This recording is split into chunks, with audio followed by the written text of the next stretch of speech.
Hi guys, and welcome to Scientific Calculator developed in Python. I'm going to show you guys how this works. So let's use the backspace and we say 8 multiplied by 32 there. We can divide that and there we go. So what I'm going to do now, I'm going to exit out and we put one of these together. Okay, we start by first of all importing the following. Next, I'm going to create my class, and now we also call the class to be run. That is it. Next is the function that defines the title of the app right there, the size, and the color of the app. And I've also set it as resizable, that's false. And I've also added 2 variables there. Next, I've defined a font that I intend to use for the display and for the small display and for my buttons. Next is the following widget. So that's for the frame that will house the button. This will be the label for the top label, for the history label, and the display label. So let me save this first, then we take it from there. I'm going to call it IT. Now, if I run that now, let's see. There we go. Okay. Now, for you guys to be able to see that, let me change the font. I'll change the font of this frame so that you can see where the frame is. So make it white. Okay, if I run it, but for us to be able to see the frame, we have to call this function. So let's come down here and I will call, say, self dot call that, and there we go. So I've just called this function that we have in here now. So this would be for the frame, and this is the other one for the label, for the other display label. So let's run it and you guys see what I'm talking about. There we go. Okay, and my default value is right there. This is the default value there.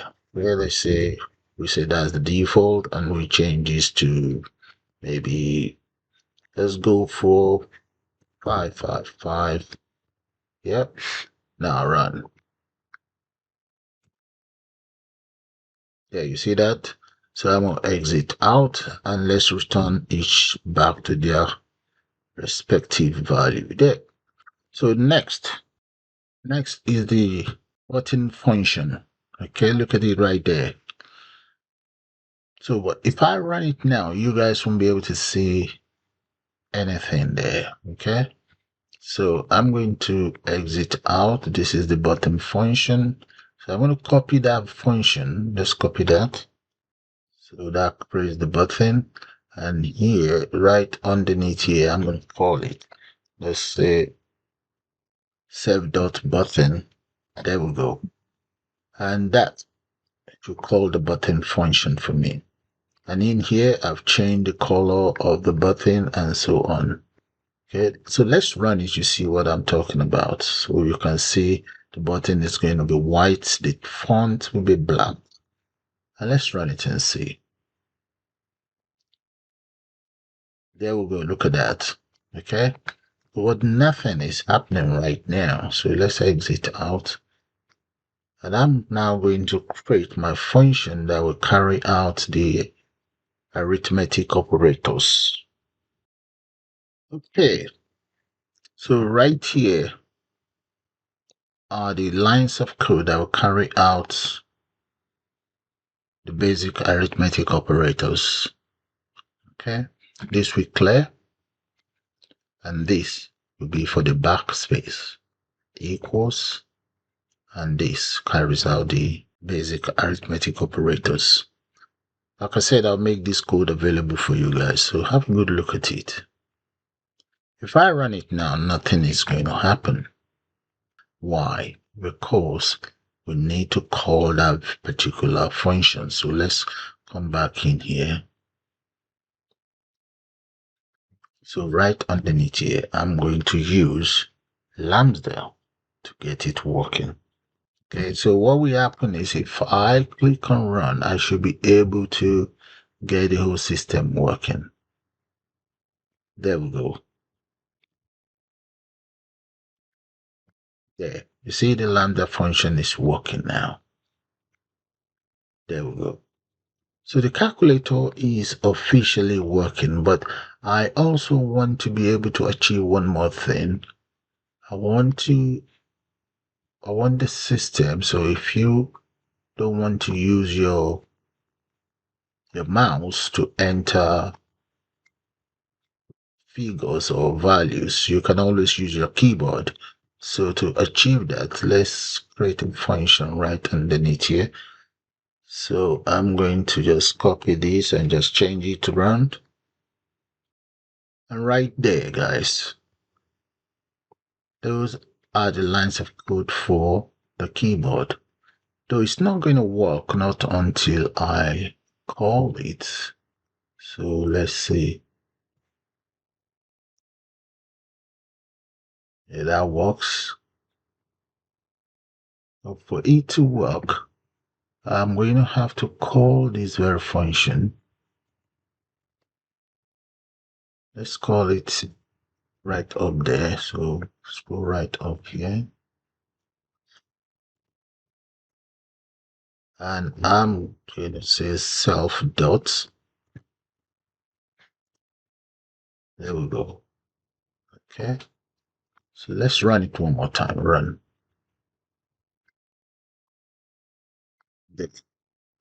So I'm going to use my keyboard. I'm using my keyboard. You might not be able to see it, but let's play that. And I'm going to grab hold of an online keyboard or on-screen keyboard, I mean. So this on-screen keyboard. So let's just say, oh yeah, you see that? So which means the keyboard is working. Okay. And as you can see, if I say 5, multiply that by 9, you can see the history as well. That gets updated immediately.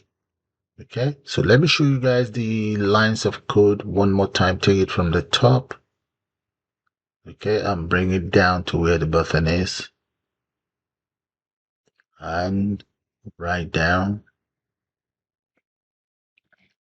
to the keyboard function. And right down. I will make this code available for you guys. You can always click on the link and copy it. And please do subscribe to my channel. And you can also join to become a member of the channel. Just for your information, this code is free for you guys to copy. You all have a nice day now. And bye for now.